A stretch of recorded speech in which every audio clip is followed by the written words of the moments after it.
अक्सर आपने ये बातें सुनी होंगी गीता के नाम पर, कृष्ण के नाम पर, कि गीता में भी तो कृष्ण जाति को प्रोत्साहित करते हैं, वर्ण को प्रोत्साहित करते हैं, पुनर्जन्म को प्रोत्साहित करते हैं, स्वर्ग और नर्क को प्रोत्साहित करते हैं, और इसी तरह की तमाम बातें आपने सुनी होंगी। एक जगह पर तो अर्जुन को वो आत्मा आत्मा कहते रहते हैं, और फिर कहीं पर कहते हैं कि तुम तो क्षत्रिय हो, तो यहाँ पर वो वर्ण की बात ले आते हैं। इस तरह की बातें बहुत सारी आपने ज़रूर सुनी होंगी, पर क्या सचमुच कृष्ण ऐसा कह रहे हैं, उसको समझते हैं। तो अभी तक हमने दूसरे अध्याय के 30वें श्लोक तक बात की है। वहाँ तक कृष्ण ने जो बात की है वो आत्मा की, अहम की, प्रकृति की बात की है। वहाँ तक कृष्ण ने आत्मज्ञान की बात की है, ऊंचे दर्जे की बात की है। लेकिन होता क्या है ना कि जो सैद्धांतिक बातें हैं, जो बहुत ऊंचे तल की बातें हैं, उनको समझ पाना ज़रा मुश्किल होता है। कई बार नियत भी नहीं होती है। तो अब कृष्ण क्या देख रहे हैं? कृष्ण देख रहे हैं कि अर्जुन को समझ तो कुछ आ नहीं रहा है, ये समझने को तैयार है नहीं। इसीलिए 31वें श्लोक पर वो वहीं पर आ जाते हैं जहाँ पर अर्जुन है, माने चेतना के तल पर जहाँ अर्जुन खड़ा हुआ है वहीं पर आ गए हैं कृष्ण। वो अब ऊपर से हाथ नहीं दे रहे हैं, उसके पास ही आ गए हैं, बिल्कुल बराबरी में सामने खड़े हो गए हैं। तो पहले देखो 30वें श्लोक में भी उन्होंने क्या कहा था, जिस पर हमने बात की थी। कृष्ण कहते हैं अर्जुन से कि सुनो अर्जुन, कि ये जो शरीर है इसका तो वध किया जा सकता है, लेकिन ये जो आत्मा है ना, ये शरीर की तरह इसका वध नहीं किया जा सकता। और जहाँ तक चेतना इस शरीर से संबंधित है वो शरीर के साथ ही नष्ट हो जाती है, लेकिन चेतना का वो जो उच्चतम बिंदु है जिसे आत्मा कहा जाता है, वह शरीर के नष्ट होने पर भी नष्ट नहीं होती है। अब यहाँ पर कृष्ण बात कर रहे हैं अर्जुन से आत्मा की, कि अर्जुन तुम आत्मा हो, तुम अहम होकर के बैठे हो, क्योंकि तुम प्रकृति के चलाए चल रहे हो। प्रकृति के चलाए चलना बंद करो, उसके साक्षी हो जाओ, तो तुम आत्मा हो जाओगे। और ये तुम्हारा चुनाव है, तुमने ही स्वयं को आत्मा से दूर कर रखा है। तो यहाँ पर कृष्ण क्या कह रहे हैं कि तुम ना क्षत्रिय हो, ना किसी के पुत्र हो, ना तुम्हारी कोई जाति है, ना वर्ण है, तो ये मोह क्यों, ये शोक क्यों, तुम युद्ध करो। पर अब 31वें श्लोक में कृष्ण क्या कहते हैं? कृष्ण कह रहे हैं अर्जुन तुम क्षत्रिय हो, तुम क्षत्रिय हो, और इस तरह मोहवश विचलित होना तुम्हें शोभा नहीं देता। अर्जुन, युद्ध के अलावा क्या क्षत्रिय के लिए कुछ और कल्याणकारी हो सकता है? इसलिए युद्ध करो और धर्म के लिए करो। अब आप देख रहे हैं किस बात पर कृष्ण ज्यादा जोर दे रहे हैं? कृष्ण ज्यादा जोर दे रहे हैं दो बातों पर। एक तो कि अर्जुन तुम क्षत्रिय हो, और क्षत्रिय का तो धर्म ही होता है युद्ध करना, और दूसरा वो जोर दे रहे हैं धर्म पर कि युद्ध तो करो लेकिन धर्म की खातिर करो, नहीं तो युद्ध तो दुर्योधन भी कर रहा है, पर वो कर रहा है अपने स्वार्थ के लिए, अपने अहंकार के लिए। अर्जुन तुम युद्ध करो धर्म के लिए, सत्य की खातिर। अब एक बात बताओ, यहाँ पर कृष्ण कह रहे हैं क्या कि अर्जुन तुम क्षत्रिय हो, माने तुम वर्ण से, इस वर्ण से संबंध रखते हो? कृष्ण तो आत्मा की और आत्मज्ञान की बात कर रहे थे, अहंकार की बात कर रहे थे। अर्जुन को समझ में ही नहीं आ रही, अर्जुन समझना ही नहीं चाह रहा है, वो इन्हीं सब में उलझा है, स्वर्ग नरक में, पाप पुण्य में, और जाति में कि वर्ण शंकर पैदा हो जाएगा वगैरह वगैरह में। तो फिर कृष्ण ने सोचा कि चलो ठीक है भैया, यहीं पर आ जाते हैं। तो कृष्ण बात नहीं कर रहे इन सब चीज़ों की, क्योंकि धर्म क्या है? युद्ध करना ज़रूरी है बहुत। आज उस समय पर वो युद्ध ही धर्म था। अब धर्म की ओर अर्जुन को लाने के लिए कृष्ण बस तरीके आजमा रहे हैं कि जो ज़रूरी है उसको जिस भी तरीके से करवाया जा सके करवाना है अर्जुन से। इसके लिए अगर अर्जुन के ही तल पर आना है तो ठीक है, आ जाएंगे। जब ऊंचे तल की बात आपको समझ नहीं आती है, तब जो ज्ञानी व्यक्ति है, आत्मज्ञानी व्यक्ति है, वे आपके तल की बात के माध्यम से आपको उधर बढ़ने के लिए प्रेरित करता है, जिधर धर्म है, जिधर सत्य है, जिधर आपकी मुक्ति है और संसार का कल्याण है। तो इसलिए कृष्ण यहाँ कह रहे हैं कि तुम क्षत्रिय हो और क्षत्रिय का धर्म होता है युद्ध करना। कि अर्जुन देखो, अगर जल का धर्म होता है आग बुझाना, प्यास बुझाना, पोषण देना, अगर जल अपना धर्म छोड़ दे तो कितना अनर्थ हो जाएगा। अग्नि का धर्म होता है जलाना, सुखाना, और अगर वो अपना धर्म छोड़ दे तो कितना अनर्थ हो जाएगा। इसी तरह अगर अर्जुन तुम क्षत्रिय हो और तुम अगर अपने धर्म से भाग रहे हो तो फिर अर्जुन के मन पर भी इस बात का असर हुआ होगा कि हाँ भैया, यही तो मेरा धर्म है, इससे पीछे कैसे हट सकता हूं मैं। देखो, 3 तरीके होते हैं जिनसे कुछ भी काम कराया जा सकता है। कौन कौन से 3 तरीके?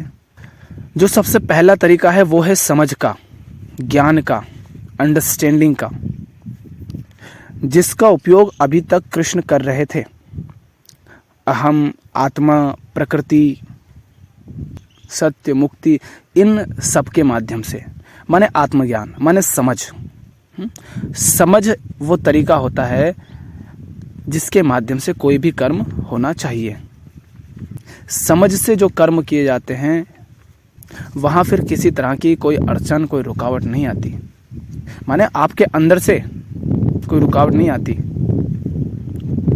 क्योंकि आप वो कर्म कर ही इसीलिए रहे हैं क्योंकि आप समझते हैं कि वो कर्म करना कितना आवश्यक है। किंतु समझ का जो प्रयोग कृष्ण कर रहे हैं अर्जुन पर, वो तो असफल हो रहा है। ज्ञान दे करके तो अर्जुन कुछ नहीं कर रहे हैं। तो फिर आता है दूसरा तरीका, वो होता है लालच का, और एक होता है तीसरा तरीका, वो होता है भय का। या तो समझ से आप कर्म करो जो कि सबसे सरल है, सुंदर है, सहज है, और उसी से किया जाना चाहिए। किंतु संसार में अधिकांश कर्म होते हैं या तो लालच के चलाए या फिर भय के चलाए। लालच और भय के आधार पर ही अधिकांश कर्म होते हैं, इसीलिए इतनी समस्याएं पैदा होती हैं। हम जो कुछ भी कर रहे हैं, देखिए, झांकिए अपने जीवन में, हम वो सिर्फ या तो किसी लालच के कारण कर रहे हैं कि कुछ मिल रहा है या कुछ मिल जाएगा, या फिर किसी तरह के भय के कारण कि कुछ छिन रहा है या फिर कुछ छिन जाएगा। कुछ पाने की खातिर या कुछ को बचाने की खातिर हम कर्म करते हैं। तो अभी ये जो 31वां श्लोक है जिसमें कृष्ण क्या कह रहे हैं कि अर्जुन, तुम क्षत्रिय हो और क्षत्रिय होकर मोह के कारण यूं विचलित होना तुम्हें शोभा नहीं देता। और सोचो, क्षत्रिय का तो धर्म ही होता है युद्ध करना। युद्ध के अलावा और कौन सा कल्याणकारी कर्म एक क्षत्रिय के लिए हो सकता है? इसलिए युद्ध करो धर्म के लिए। यहाँ उसे डर दिखाया जा रहा है। अभी आगे जो श्लोक आएंगे उनमें और दिखाएंगे कि देखो, इस तरह की बातें आएंगी कि तुम अगर युद्ध नहीं करोगे तो देखो सब तुम्हें कायर कहेंगे, है ना। तो यहाँ पे अपमान हो जाने का डर दिखाया जा रहा है। सब तुम्हारी निंदा करेंगे, कहेंगे कि देखो डर के कारण भाग गया, तुम्हारा क्षत्रिय धर्म नष्ट हो जाएगा, और धर्म नष्ट किया है तो फिर नरक भी भोगना पड़ेगा। और देखो तुम्हारा कितना सम्मान है आज संसार में, वो सब तुम्हारा सम्मान करना बंद कर देंगे। और देखो तुम कितने बड़े योद्धा हो, और तुम अगर युद्ध से भाग गए तो तुम्हारे देखे देखे बाकी लोग भी सच्चाई के लिए जो युद्ध करना होता है उससे भाग जाएंगे। तो इधर अर्जुन को कई तरह के डर दिखाए जा रहे हैं कि अगर तुमने युद्ध नहीं किया तो क्या क्या नुकसान हो सकता है अर्जुन। और फिर उसे लालच भी दिया जा रहा है। अगले श्लोकों में आप जानेंगे, जैसे 32वें श्लोक में ही कहते हैं कृष्ण अर्जुन से कि अर्जुन, युद्ध तो खुले स्वर्ग द्वार की तरह हैं, और ये युद्ध जो हैं ये भी उन्हीं को उपलब्ध हो पाते हैं जो क्षत्रियों में भी बड़े सौभाग्यशाली, बड़े भाग्यवान होते हैं। तो अर्जुन, तुम तो भाग्यवान हो जो तुम्हें युद्ध करने का अवसर मिला है, और ये खुले स्वर्ग द्वार की तरह है। जो भाग्यवान हैं उनको ऐसा अवसर मिलता है, तुम्हें अवसर मिला है, तुम भाग्यवान हो, तो भाग काहे को रहे हो। और आगे और कहेंगे अर्जुन से कि अर्जुन देखो, अगर युद्ध तुमने किया, और ध्यान से सुनना, डर और लालच दोनों दिया जा रहा है। अगर तुमने युद्ध किया तो क्या होगा, या तो हारोगे या जीतोगे। अगर तुम जीत गए तो तुम्हें क्या मिलेगा, संसार में सुख मिलेगा, तुम्हारा क्षत्रिय धर्म भ्रष्ट नहीं होगा, तुम धर्म का पालन करोगे, तुम्हारे जयकारे लगेंगे, लोग कहेंगे देखो कम सेना थी और फिर भी लड़ा और जीता, और तुम सबका भला करोगे, तो देखो तुम्हें कितना यश मिलेगा। माने अगर जीत गए तो संसार में सुख ही सुख मिलेगा, राज्य का सुख मिलेगा, हर तरह के सुख मिलेंगे। और अर्जुन, अगर हार भी गए तो तुम तो धर्म के युद्ध लड़ रहे हो, धर्म की खातिर लड़ रहे हो।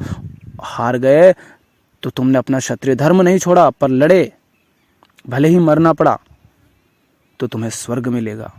हारे तो स्वर्ग मिलेगा और जीते तो संसार में सुख मिलेगा। दोनों हाथ में लड्डू है अर्जुन। पर अगर तुम कायरों की तरह भाग गए, डर के कारण भाग गए, मोह के कारण पीछे हट गए, तो अर्जुन तुम्हारी निंदा होगी, न जाने कब तक, सदियों सदियों तक निंदा होगी। यहां पर कृष्ण खेल रहे हैं अर्जुन के मन के साथ, साइकोलॉजी चल रही है। क्यों? क्योंकि युद्ध करना धर्म है, युद्ध जरूरी है। अब अर्जुन को आत्मज्ञान की बातें तो समझ आई नहीं, तो भैया चलो यहीं पे आ जाते हैं, यही समझ लो। तो पहले तो कहा कि अर्जुन तुम आत्मा हो, सामने जो खड़े हैं वो पहले ही मरे हुए हैं, फिर इनको मारने से फिर तुम डरते क्यों हो। जो मेरे विरुद्ध चला गया वो समझ लो मुर्दा है।